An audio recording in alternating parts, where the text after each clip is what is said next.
Opa! Nessa aula aqui a gente vai resolver os exercícios da seção Enem, então da frente A, módulo 4, né? Desse capítulo sobre movimento circular, rotação e tal. E para começar essa seção Enem, a gente vai fazer um exercício aqui sobre acoplamento de engrenagem. E aí para isso a gente vai usar aquela equação que eu deduzi lá na nossa aula sobre engrenagem, certo? E a situação que o exercício propõe para a gente é a seguinte. A invenção e o acoplamento entre engrenagens revolucionaram a ciência na época e propiciaram a invenção de várias tecnologias, como os relógios. Ao construir um pequeno cronômetro, um relojoeiro usa o sistema de engrenagens mostrado. De acordo com a figura, o motor é ligado ao eixo e movimenta as engrenagens fazendo o ponteiro girar. A frequência do motor é 18 rotações por minuto e o número de dentes das engrenagens está apresentado no quadro. Então a ideia é a gente usar então essa tabelinha, deixa eu fazer aqui, seção Enem, certo? Então a gente está no exercício 01. A gente vai usar esses dados da tabelinha para poder obter essa relação entre as engrenagens, certo? E, antes de tudo, vale lembrar que a gente tem aquela expressão que fala que o número de engrenagens, número de dentes na primeira engrenagem vezes a frequência da primeira vai ser igual ao número de dentes da segunda vezes a frequência da segunda, certo? Então essa é a equação fundamental que a gente vai usar para resolver nosso probleminha. Então, para começar o problema, a gente quer saber quanto que a engrenagem A está transferindo para a engrenagem D, certo? E aí a gente vai começar olhando primeiro o que a A faz com a B, certo? Para descobrir isso, basta a gente aplicar a nossa equação nessa situação. A gente sabe que o número de dentes em A vezes a frequência em A vai ser igual ao número de dentes em B vezes a frequência em B, correto? Então o que a gente faz? Como eu quero descobrir a frequência em B, basta substituir os valores. Então, o número de dentes em A é 24. A frequência em A é 18 RPM. O número de dentes em B é 72. E a frequência em B é o que eu quero determinar aqui. Certo? Então, beleza. Então, para determinar essa frequência, basta fazer FB é igual a 24 vezes 18 dividido por 72. E aqui, para resolver essa continha, o que eu vou fazer? Eu vou reescrever esses termos aqui da nossa fração, para não ter que ficar fazendo uma multiplicação muito complicada. Então, aqui em cima, eu já vejo que eu tenho 24 vezes 9 vezes 2, certo? Então, eu reescrevi 18 como 9 vezes 2. E aqui embaixo eu tenho 72, que é 9 vezes 8, certo? Então, reescrevendo dessa maneira, ó, eu consigo simplificar, cortando esse 9 com esse outro 9 aqui de cima. E eu posso continuar fazendo essa ideia de simplificação, lembrando que 24 é 8 vezes 3, certo? Então, eu tenho 8 vezes 3, vezes 2 em cima e 8 embaixo. Então, simplifico aqui também. Então, eu vou ficar só com 3 vezes 2, que dá para mim 6 RPM. Quer dizer, então, que a engrenagem B está girando com 6 RPM. Então, agora eu tenho que continuar descobrindo o que B vai fazer com C. O que acontece de B para C. E aqui nesse caso é um pouco diferente, porque no primeiro caso a gente tinha, deixa eu subir um pouquinho aqui, a gente tinha duas engrenagens encostadas assim, ó, com os dentes uns encostados nas outras. Nesse caso aqui de B para C, eu tenho uma engrenagem presa no centro da outra. Isso vai fazer com que a rotação ela seja transferida integralmente, certo? Ou seja, a frequência de giro de B ela vai ser igual à frequência de giro de C, que vai ser igual então a 6 RPM. Então, nesse segundo caso aqui, a gente não precisa se preocupar nessa relação entre os dentes e etc. O que leva para a gente ao terceiro caso, de C para D aqui, certo? E a gente vai usar a nossa equaçãozinha. Ó. Número de engrenagens, número de dentes em C, frequência em C, é igual ao número de dentes em D, frequência em D. Certo? E como o meu objetivo é calcular a frequência em D, substituo todos os valores e isolo f de D. Então, ó, o número de dentes em C é 36. A frequência em C, que é o que a gente calculou aqui em cima, é 6 RPM. Isso aqui vai ser igual, então, ao número de dentes em D, que é 108, vezes a frequência em D, que é o que eu quero descobrir. Ou seja, a frequência em D vai ser igual a 36 vezes 6 dividido por 108. Beleza? E agora eu vou usar o mesmo método que eu usei logo acima. Eu vou reescrever então esses números aqui com os múltiplos deles, certo? Com os divisores deles. Então em cima a gente tem o que? 36 vezes 6. Esse 36 eu posso escrever como 9 vezes 4. Então 9 vezes 4 vezes 6 aqui. E aqui embaixo eu vou ter 9 vezes 12, certo? Então 9 vezes 12. Então o que eu posso ver? Eu simplifico esse 9 com esse 9 e esse 6 com esse 12. E em vez de 2 aqui, eu vou ter 2. Ou seja, a minha frequência D vai ser basicamente 4 dividido por 2. Que vai dar então a frequência 2 RPM. Então essa aqui vai ser a frequência final, né, transferida para esse ponteiro. A frequência de giro então desse ponteiro D vai ser 2 RPM. E analisando aqui as alternativas, a gente tem a alternativa B como a alternativa correta aqui nesse caso. Certo? Então essa aqui vai ser a nossa alternativa correta nesse probleminha. Beleza? Então esse foi o nosso primeiro problema aqui da sessão Enem. Agora a gente pode ir para o segundo problema. E esse segundo problema eu acho muito legal, eu gosto muito dessa tirinha, uso direto em aulas, né? Eu acho que lá no início do ano eu fiz uma lista meio genérica, apresentei para vocês, e tinha exatamente essa tirinha que eu gosto de discutir ela, porque é muito interessante. Então olha o seguinte.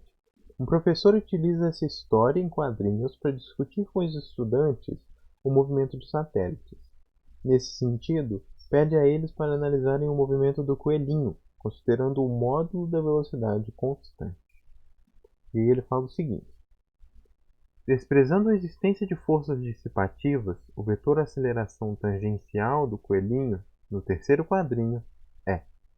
Então vamos lá. Para a gente analisar o vetor aceleração tangencial, vou tentar fazer isso com.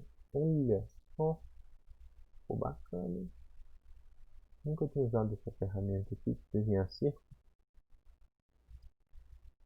Então a gente tem que pensar o seguinte: vamos supor que esse círculo, então, está representando o movimento do coelhinho aqui, ó.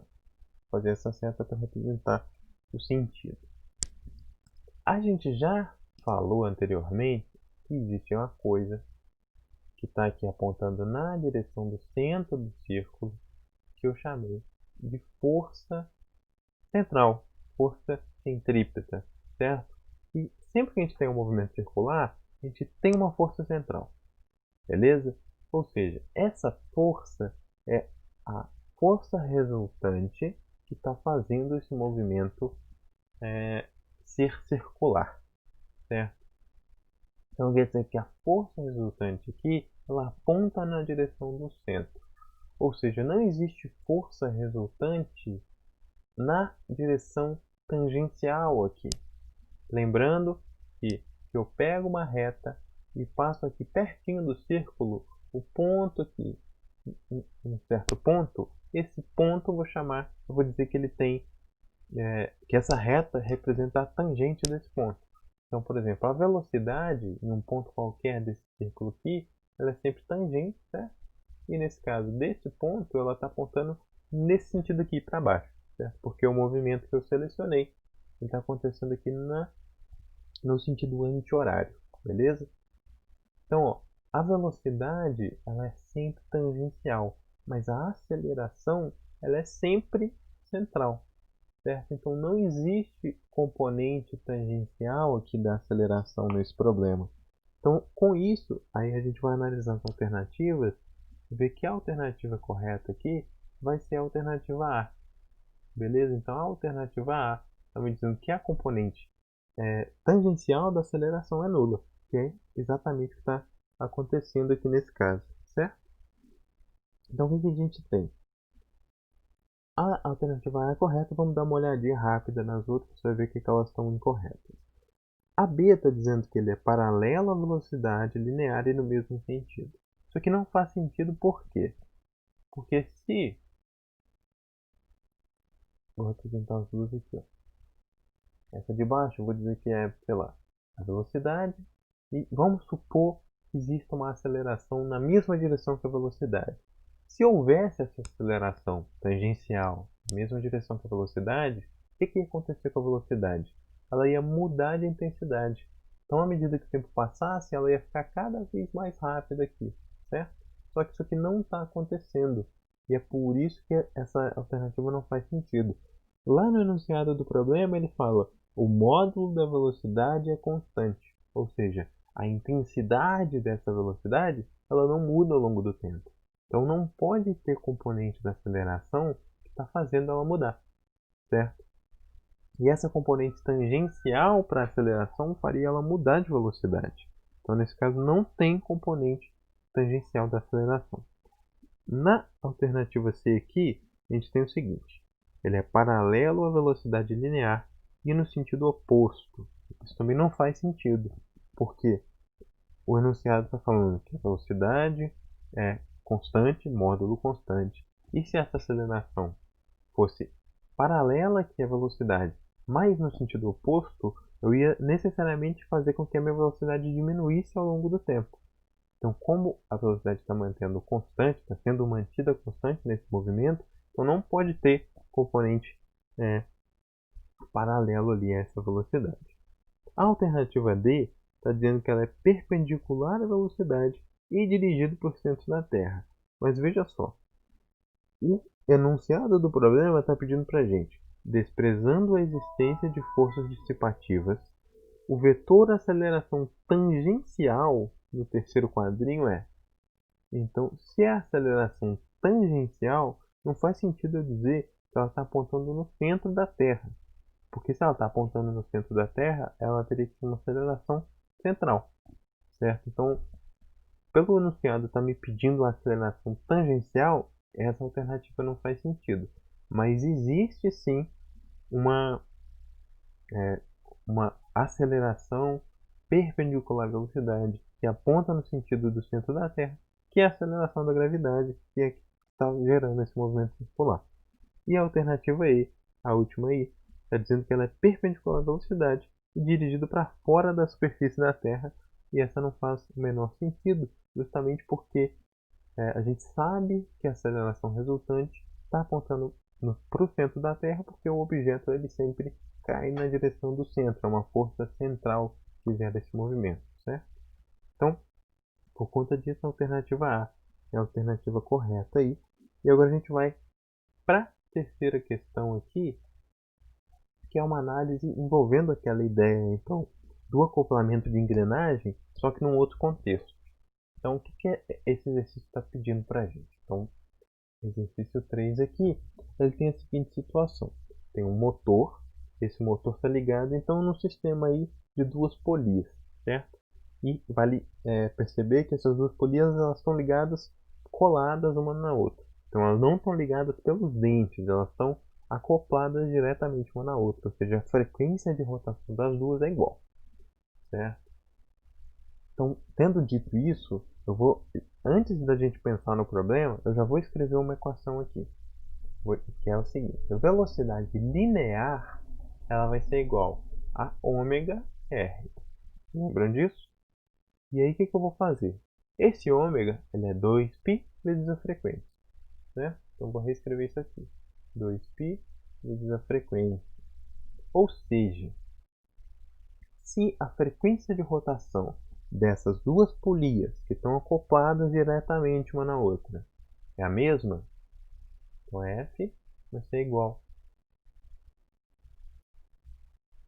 2πf vezes R, certo? Então F vai ser igual a velocidade sobre 2πr. Então aqui, por que eu estou escrevendo isso? Isso aqui é muito importante, porque a polia de raio menor, se eu olhar para cá, ó, eu diminuo esse raio, mas a frequência das polias é a mesma, necessariamente a velocidade linear de um ponto na superfície dela está diminuindo, certo? Então, agora a gente vai ter que ler esse problema pensando nessa ideia, certo? Vamos lá. O problema está dizendo o seguinte: para serrar ossos e carnes congeladas, o açougueiro utiliza uma serra de fita que possui 3 polias e um motor, certo? E aí ele fala o seguinte: o equipamento pode ser montado de duas formas diferentes, P e Q. São essas duas formas aqui que ele ilustra, né? Por questão de segurança, é necessário que a serra possua menor velocidade linear, certo? Então aqui a gente já vê, ele está falando que ela possua menor velocidade linear. Então a gente já percebe que isso aqui vai ter a ver então com essa relação do raio, beleza? Mas então vamos continuar a ler o problema. Aí ele fala o seguinte: para qual montagem o açougueiro deve optar e qual a justificativa dessa opção? Então, essa é a primeira coisa que a gente tem que pensar. Uma outra coisa que a gente pode pensar é a seguinte: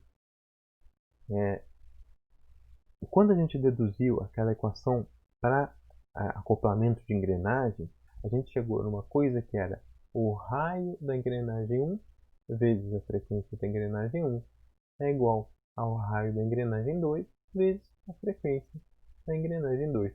Certo? Isso aqui então para relacionar quanto que o giro de uma engrenagem vai girar a outra. Beleza? Só que lá a gente considerou assim: existe então um número de engrenagens num certo comprimento. E a gente substituiu esse raio pelo número de engrenagens. Só que a gente pode continuar tendo esse raio em mente. Por que eu estou dizendo isso? Porque assim que a gente olha para esses sistemas possíveis aqui, a gente tem que descobrir primeiro qual que é a frequência, certo? Para poder descobrir essa relação, então, se vale mais a pena transferir essa frequência para a polia menor ou para a polia maior, certo? Então, olha só. Se a gente, então, pegar, ó, eu vou usar esses índices como sendo polia 1, 2 e 3. Então, se eu pego da polia 1, então R1, F1, para a polia 2, R2, F2, é o que eu escrevi aqui em cima. Ó. E aqui embaixo eu estou escrevendo da polia 1 para a polia 3, R3, F3. Ou seja, a frequência da polia 2 vai ser igual a R1 sobre R2 vezes F1. E a frequência da polia 3 vai ser igual a R1 sobre R3 vezes F3. F1. F1. Beleza? E por que eu estou colocando isso aqui? Porque, como a gente quer que a velocidade seja a menor possível, então a gente tem que escolher uma transmissão de frequência que vai dar para a gente uma velocidade mais baixa. Certo? E aí o que acontece? Na hora que a gente já olha para isso aqui, a gente percebe que no lado direito dessas duas equações a gente tem em cima, no numerador, o raio da polia 1 e a frequência da polia 1, que é o meu motor. E no denominador eu tenho o raio da polia 2 ou o raio da polia 3, certo? Para cada uma das montagens. Para eu pegar a menor frequência possível, eu quero que esse número, então, R1 vezes F1, dividido pelo raio da outra polia, seja o menor possível. Então eu quero pegar o valor aqui que tem um maior raio, certo? Ou seja, vale mais a pena eu pegar então essa montagem que está representada na montagem Q. Porque o raio da minha polia 3 é maior do que todos os outros. De modo que na hora que eu transmitir essa frequência de uma polia para outra, eu vou transmitir a menor frequência possível. Certo? Então, essa aqui é uma melhor escolha porque o raio da polia 3 é maior. E lembrando aqui, ó, que dessa outra equação, como agora eu tenho uma polia externa aqui com um raio grande e uma polia interna aqui com um raio pequeno, eu sei que a velocidade linear aqui de um ponto na superfície da polia externa, uma certa velocidade posso chamar aqui de V maiúsculo. E na polia interna, como esse raio aqui é menor, essa velocidade vai ser menor também. Posso chamar de um V minúsculo. Então eu sei que V minúsculo vai necessariamente ser menor do que o V maiúsculo. Então, além de ter transmitido uma frequência baixa do motor para o meu sistema de polias, eu ainda tenho essa vantagem de que eu estou reduzindo ainda mais a velocidade de um ponto na superfície pelo fato de estar pegando a relação entre a polia mais externa e a polia interna, certo? Então, com isso, a gente vai lendo as alternativas aqui, a gente vê que na alternativa A eu tenho exatamente a situação, ó, que, pois as polias 1 e 3 giram com velocidades lineares iguais em pontos periféricos e a que tiver maior raio terá menor frequência, certo? Então é isso que ele está dizendo, isso que ele está explicando aqui é o que eu coloquei nessa equação aqui. F3 é igual a R1 sobre R3 vezes F1. Ou seja, a que tem maior raio, a F3, ela tem a frequência mais baixa. E aí a vantagem ainda, além dessa relação dos raios e das frequências, é que a minha polia interna ela vai ter velocidade menor ainda, certo? Então com isso a gente vê que a alternativa correta aqui nesse problema vai ser a nossa alternativa A, certo? Então beleza, com esse probleminha aqui, então a gente encerra os nossos exercícios dessa sessão Enem. E então, tchau, tchau para vocês. Até a próxima aula.